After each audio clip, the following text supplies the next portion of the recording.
Alright class, I put a video on, so pay attention to it.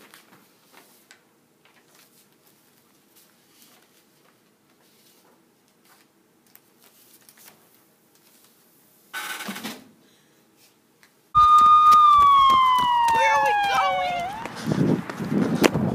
Mr. Mosby! Mr. Mosby, the film's been over for 5 minutes now. Shush. Jared, can you come here for a second? Sure. Yeah.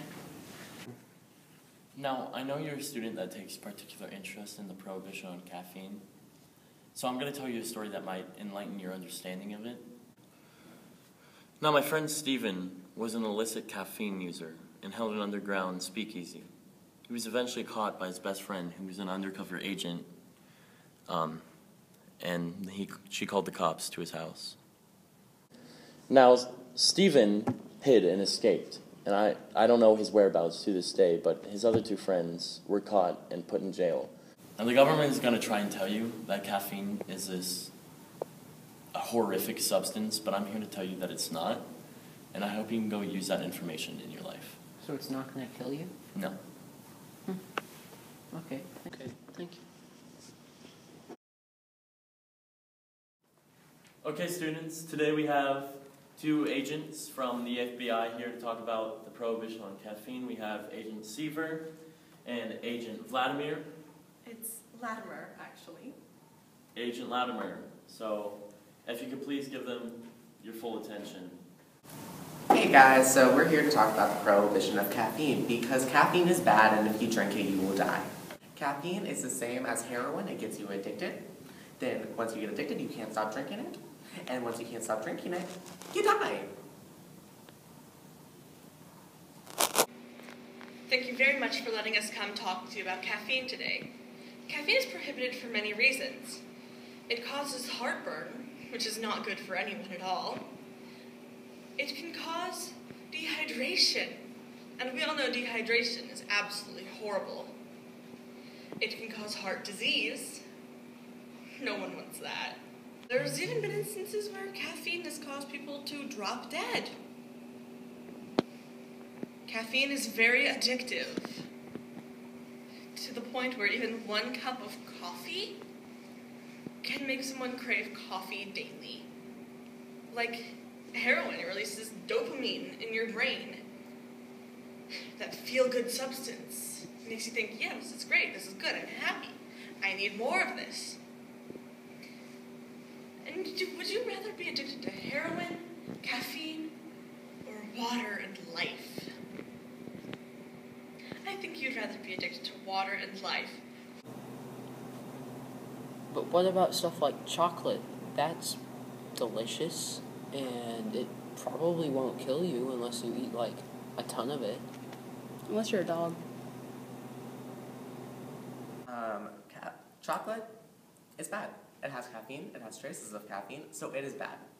It is technically illegal. The only way to stay safe, drink water. Water is good. It promotes health because when you're drinking so much water, your body is so much healthier and it's washing out all the toxins. Water is the symbol of purity. Be pure like Jesus. We love Jesus.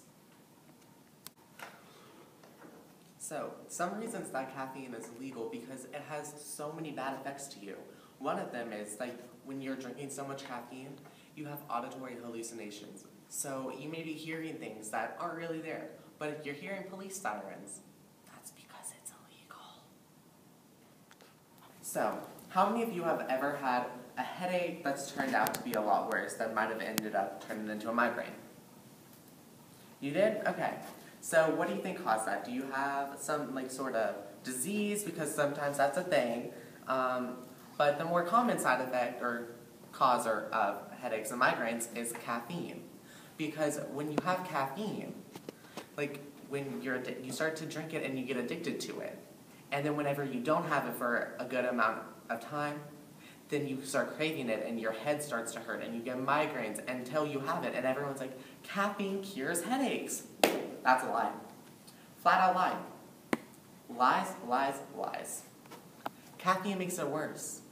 Caffeine only helps your headache because it is curing your addiction for caffeine. When you are having an addiction to caffeine, The only thing that's going to make your headaches go away is caffeine. So you have to deal with the headaches, deal with the pain, and get through the pain to get off of caffeine because it is bad for you. Caffeine is bad. And all those scientists that say caffeine cures headaches, they're lying. The only person who doesn't lie is Jesus. Now, here are some pictures of people who have run caffeine speakeasies in the past. If you see them, please report them. I think I see my teacher in your presentation. Oh? Thank you for reporting that. Hey, Mr. Mosby, have you ever heard of the caffeine catastrophe? Yes, what do you know about the caffeine catastrophe? Oh, is that what they're calling that these days?